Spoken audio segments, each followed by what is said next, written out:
เมื่อสงขาพี่น้องปันแหงเอาหังเสียงจุ้มข่าวพอได้ฮอเขาขาดังเสียงก้นวานในจีเวียงปางร้องอะไรปลายพี่ซึกไว้ในดอถึงย่ามเหลียวมีเข้าดังหลายปีเย้าไปจางปอกขึ้นเฮินเย่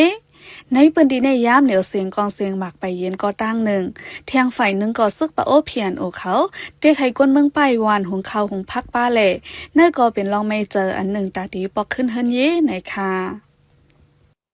ทั้งผมไม่ทางในมันไปทางมือเหตุที่ยึดถือว่าต้องนวันได้มีคนไปวัดได้เลยมือหรอกคนมือตัวนั้นมีเขาว่าคนว่าหลูลาไปนั่นน่ะนอนลุงเงี้ยเนี่ยก็มันทางมือหลูลาไปสมว่าคนมือทั้งคนเนี่ยซึ่งผมเขาได้ต้องเขาพาได้ต้องเป้าวันนั่นกันนะมันขึ้นก็มือก็ทำไรนั่นน่ะซึ่งสิ่งไอ้มือนั่นน่ะคนยิงได้ไปทางมือ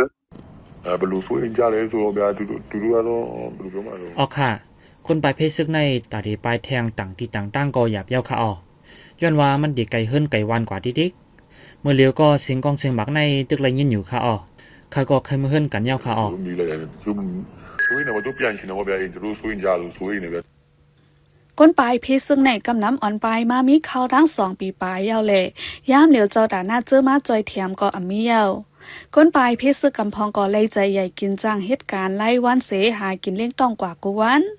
ย้อนนั้นสั่งอมีก้นจ้างเหตุการณ์ไหนดีจ้างทบลองหยาบเพื่อตั้งน้ำในค่ะนั่นค่าวัดที่วาลีจะดีช่องสถานนะค่าคอดก่อวัดนะครับมันมีค่าคนหลูโปคำไปหรือว่าค่ายุ่ข้าวเขาไปเป็น2 ปีไปแล้วเขาก็เลยไป2 ปีไปแล้วเนี่ยของไม่สร้างเขาใช่ไหมครับนะเขาในแค่ในไม่อย่างไรเขาในก่อเหตุการณ์เนี่ยก็ไม่มีคนสร้างนั่นนะครับเนาะมันเลยกว่าไก่เนี่ยนะต้มยิ้มเขาอยู่ใช่ไหมมันเป็นปลูกไว้ส่วนนอรู้เขาส่วนบักเทียดเขาได้เขาก็กินครับ1 วันเขา15,000 เอง15,000 เอง16,000 เอง20,000ใช่ไหมครับนี่ย่ามเหลียวก้นปลายพีซึกเจอในส่วนอยู่ไว้จ้อมวัดว่าผาสื่อเลยมังเจอก่อเฮ็ดส้มเฮ็ดซองเสียอยู่ไว้จ้อมคางตั้งก็มีดังน้ำพ้องเข้าในสามเปลี่ยนเข้ากัดเลยลองพาห่มโคนอนยาเจอในก่อโหลดังใจเถียมดังน้ำในค่ะอันคนอยู่ต้มปักชุ่มปักซองเสียอยู่นั่นเป็นคนของเมเทนนำเนงลูกอย่างเนี่ยใช่ไหมครับทำแทงตั้งวันเขาอยู่ได้ทำเปลี่ยนคนไผ่สีโมสูหิมไผ่พุ่นกับมึงไปนะครับเนาะเขาอยู่หิมจ้องเหมือนจ้อยหิม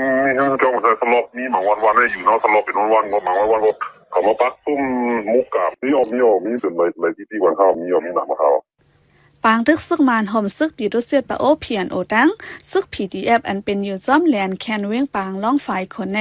เปลี่ยนมากคือใหญ่ๆดอถึงย่ามเหลียวก็ไปเย้าไปโตก้นวานเจออันไปพิซึกไว้มีในเจเวียงปางล่องในเดเป็นก้นวานในเจเวียงฝ่ายคนเวียงปางล่องแลลอยคอเจอใน